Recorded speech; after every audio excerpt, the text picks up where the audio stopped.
X qiyməti B olarsa müsbət. Bunu bir dənə də mən sizə üçün yazım. Deməli sizə deyir ki, x-iniz 3 ilə 1 arasındadır. Bu 1.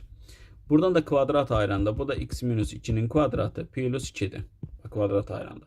Deməli bunun hər tərəfindən 2'ni çıxın. Bura 1 qalır. 2'ni çıxın. Bura mənfi 1 qalır. Sonra bunu kvadratı yüksəldirlər. Bunu kvadratı yüksəldəndə burası 1 eləyəcək. Amma ortada 0 olduğuna görə kvadrat 0-dan böyük eləyəcək. Üstünə də nə gəlir? 2 gəlir. Üstünə də 2 gələndə də eləyəcək 3. Bax, deməli bunun ən kiçik qiyməti 2-dir, ən böyük qiyməti 3-dür. İndi deyir onların fərqini tap, cavabın olur 1. Yəni bura B eləyir, bura da A eləyir. Sonra nədir? Deyir ki, bununla bu kəsikir. Kəsikmə nə idi? Sağların bizi bərabər eləyirdi. İndi buradan x kvadrat plus 3x çıxılsın 5 bərabərdə 0 aldıq. AB parçasının orta nöqtəsinin ordinatını deyirlər tap.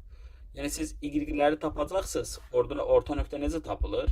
Aynen B üçün. Yəni A-da tutaq ki bir x1, y1 varsa, B'də 1, x2, y2 varsa, onda bunlar üçün orta nöqtə necə tapılırdı? AB'nin orta nöqtəsi, C nöqtəsi deyək ona.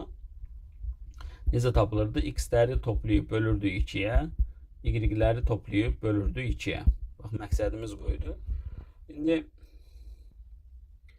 burada bir məntiq də işlətməliyik, bir ağıl da işlətməliyik. İndi bunu kökün normal tapmaq olmur. İndi bax, görün hansı bir dəl atıram mən. Bax, y dediyi nə idi? Mənfi 3x daha ən rahat formada. Yəni y1 dediyi mənfi 3x1'dir. y2 də dediyi nədir? Mənfi 3x2'dir. Onda mən bunları toplasam, edir mənfi 3 x1 plus x2. Bax, gördünüz. Və yarıya bölməliyəm. Yarıya da bunu böləcəm. İndi baxın, bu Viet teoremi ilə x1 plus x2 nə qədər idi burada? Mənfi 3'üdür.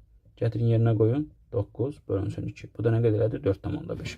Bunlarda mən hələ görürsünüz ki, şəkil çəkmirəm.